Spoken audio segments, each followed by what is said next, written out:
We start our views of these telephone lines at the Cohocton River Bridge in Gang Mills, New York. Also, Erie milepost 292-39. These high-tension cables start their way out on the west side of the Cohocton River Bridge atop these old 1950s telephone poles. Their brackets are wired right to the side of the bridge and welded in place.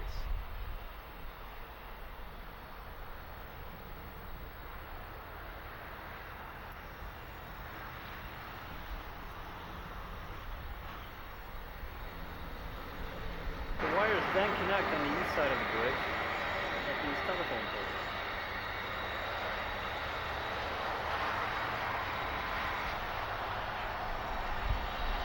This box was brand new in 1952. Relo later put in this journal box.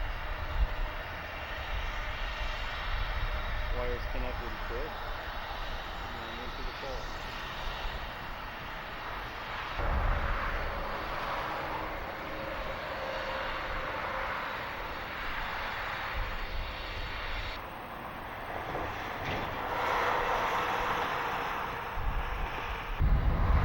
Arterial highway, this river bridge, and these highway bridges were started in 1950 and finished by 1951.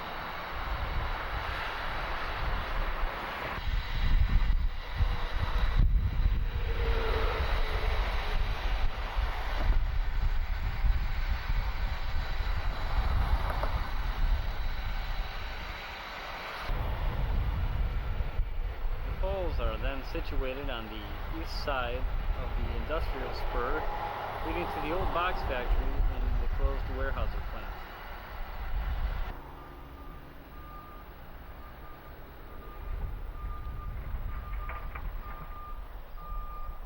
The poles then cross over top of the industrial track carrying the wires,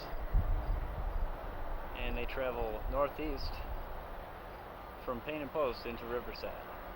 This high pole on the west side of the industrial track carries the wires over the industrial track,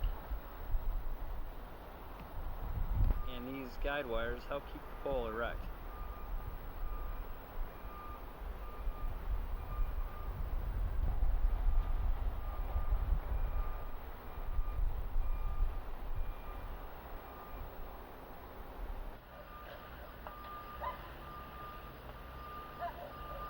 This is East Water Street and Painted Post, Erie milepost 292.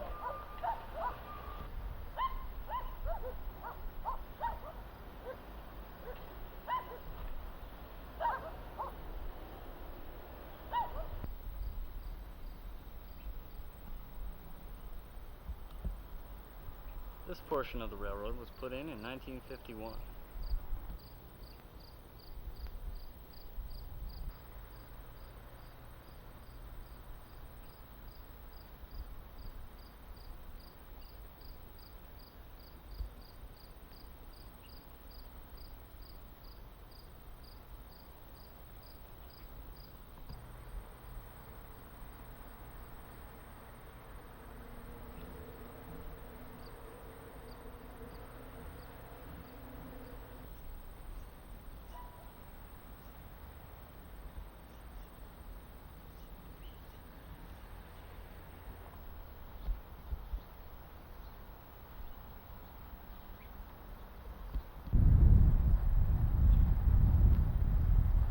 Erie milepost 292.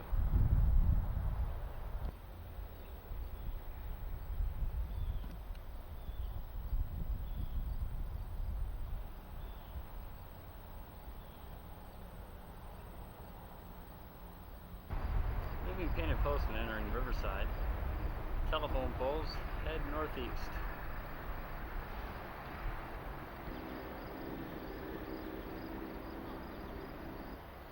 Here's a special utility box affixed to one of the poles in Riverside,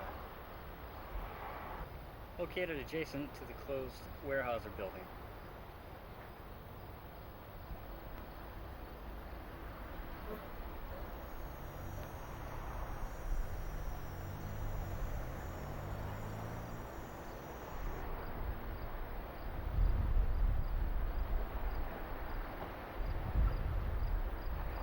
Here's East High Street in Riverside.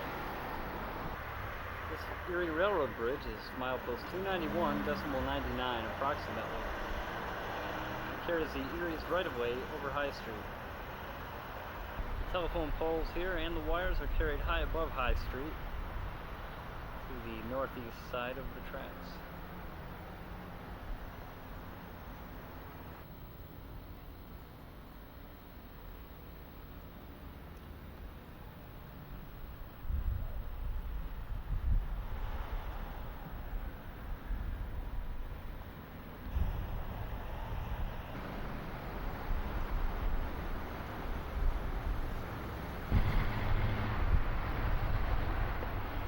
After crossing High Street, the wires still continue northeast and cross Bill Smith Creek.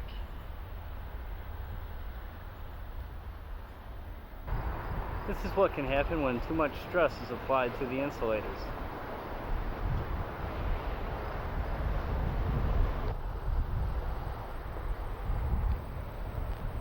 Bill Smith Creek.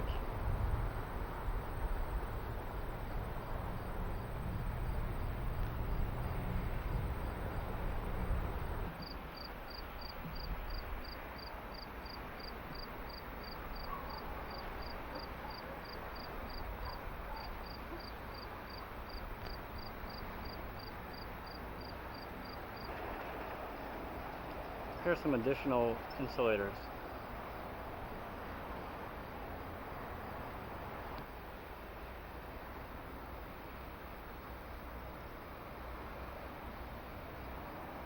At this pole position on the west side of Cutler Creek Bridge, some wires have been cut.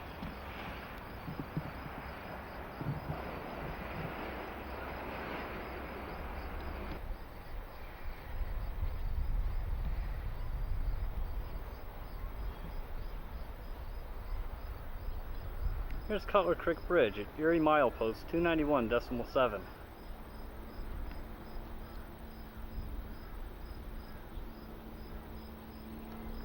Here the wires are carried over what is normally a full creek bed. This summer it is nothing but dirt. And across to the northeast side of Cutler Creek Bridge. And here's a telephone pole on the northeast side of Cutler Creek Bridge.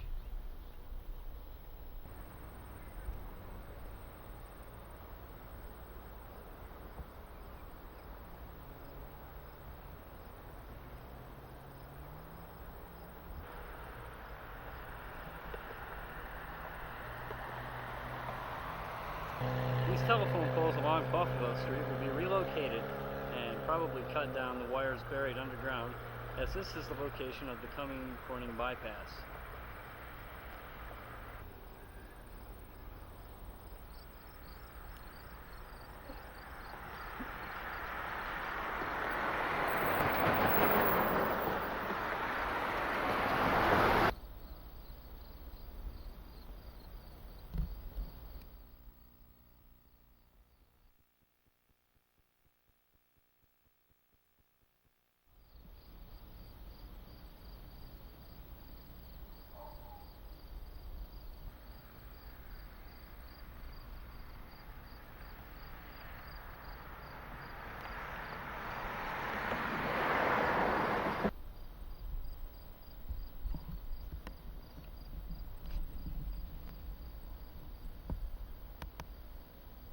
Leaving the village of Riverside, this is last telephone pole in Riverside.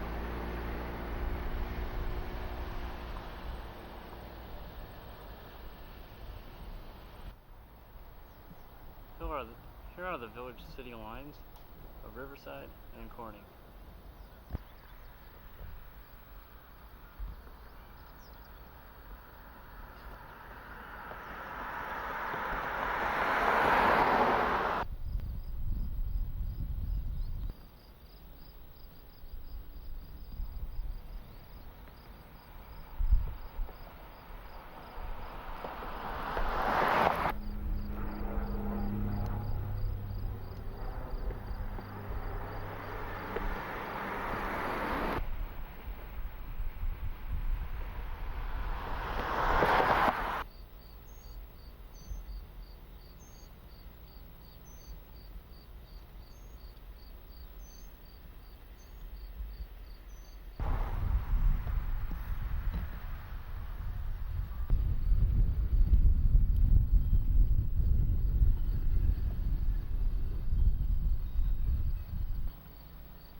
the view looking to the west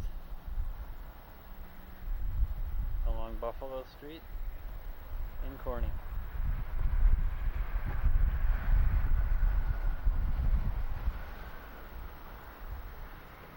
And here's the Erie's railroad overpass at Reynolds Avenue.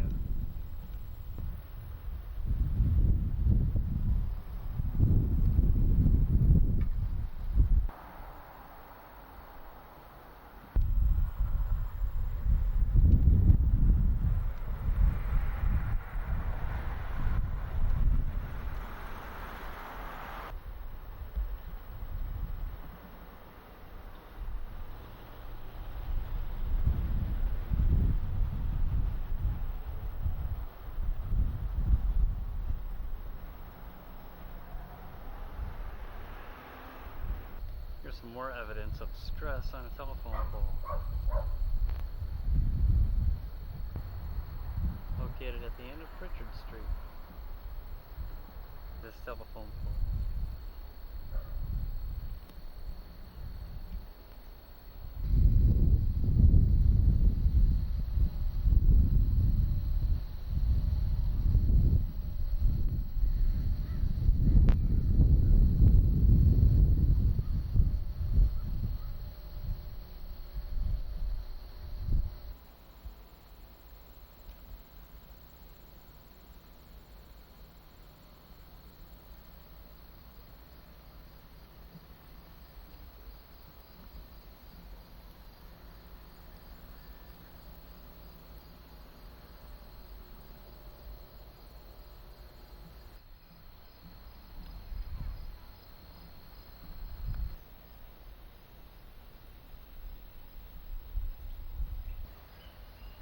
In the background is Conrail's relay tower for the dispatcher to call in the trains. And on the right hand side of the screen in the bottom corner is the old Delaware, Lackawanna and Western Railroad station, which was moved approximately a quarter of a mile down this roadway, which had no tracks at the time, to this north side location. Continuing eastward, telephone poles are on the southmost side of the Erie's alignment, heading eastward towards Dodge Avenue.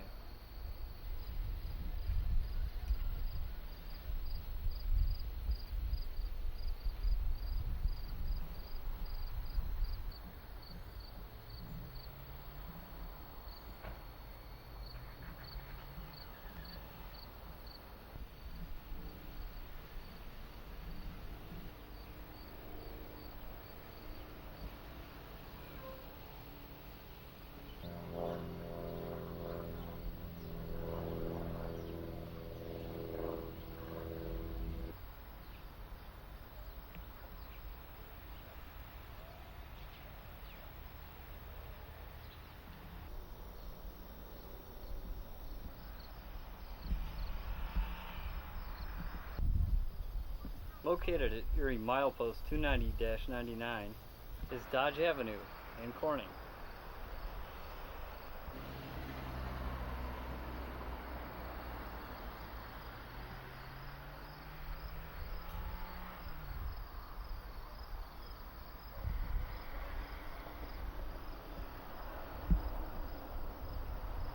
Part of this pole, located behind the old Caprol's tire plant, was damaged by a fire back in the 1970s.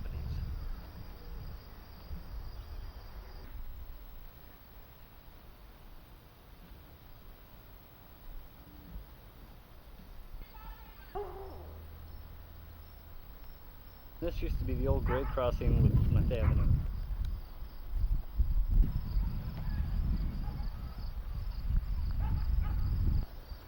This telephone pole is buried by trees.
wires tie in at this old journal box, which then runs to this pole and joins in with the main communication lines.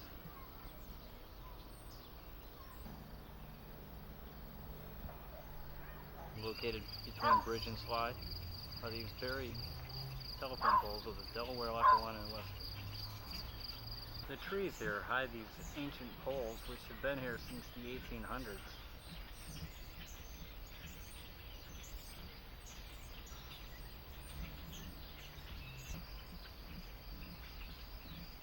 $266.35 are the numbers on this telephone pole. And here's the second pole buried amidst a jungle of trees and vines and poison ivy.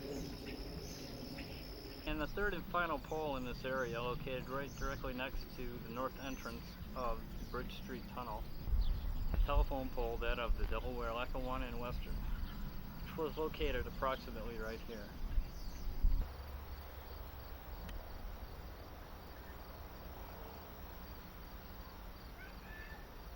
Here's another set of wires connected to a Union journal box at this telephone pole.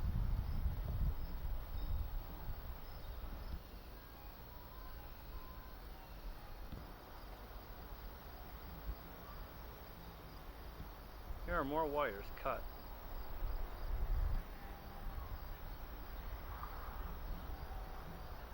And another batch of wires that are cut.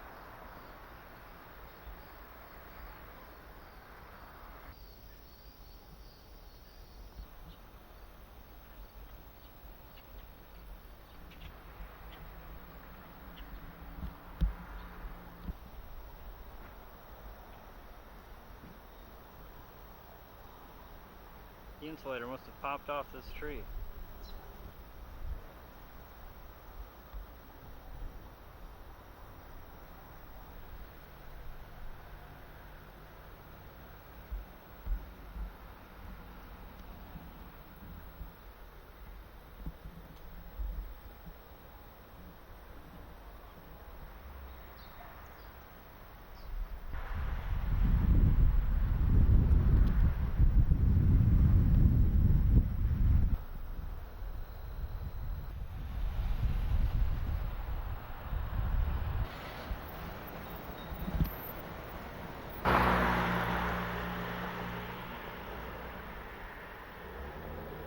This is Baker Street Viaduct.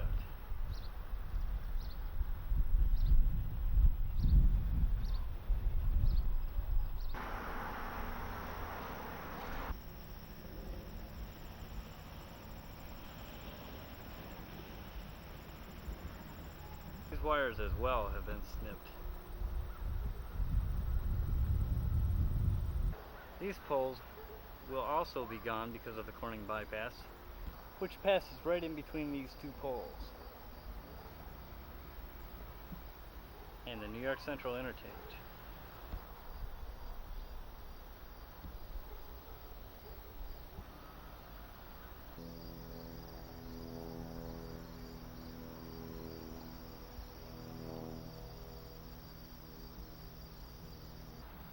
Great shot.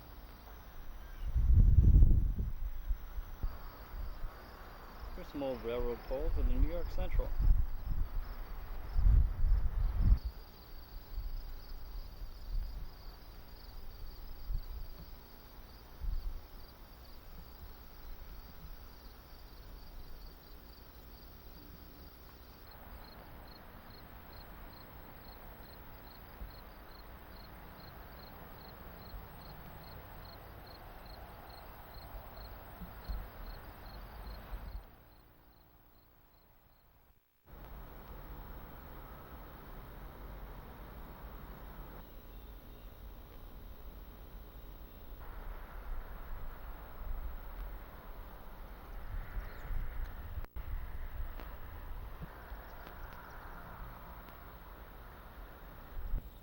Telephone poles here are up on a 50-foot embankment.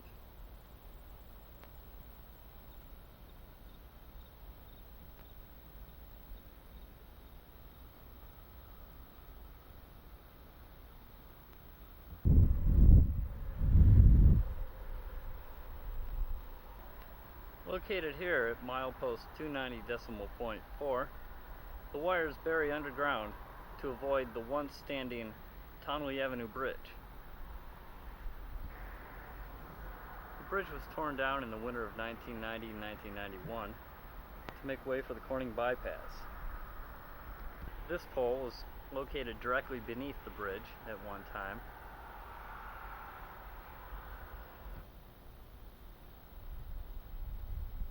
And the bridge traveled across the railroad tracks here.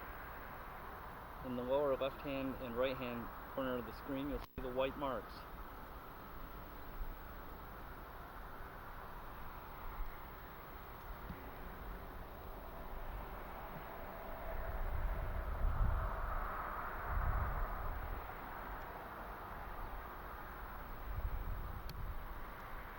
The wires then resurface on what would be the other side of the bridge and continue for another 1,000 feet to the east.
And the last and final telephone pole on our journey eastward in Corning is this telephone pole at milepost 290.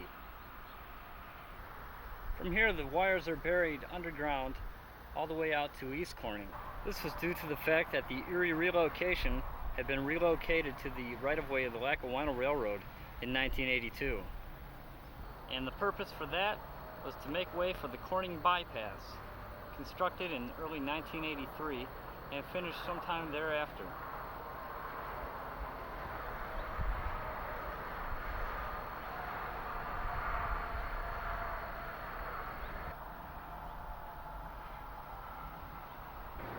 This pole had been in place for roughly 32 years before its demise.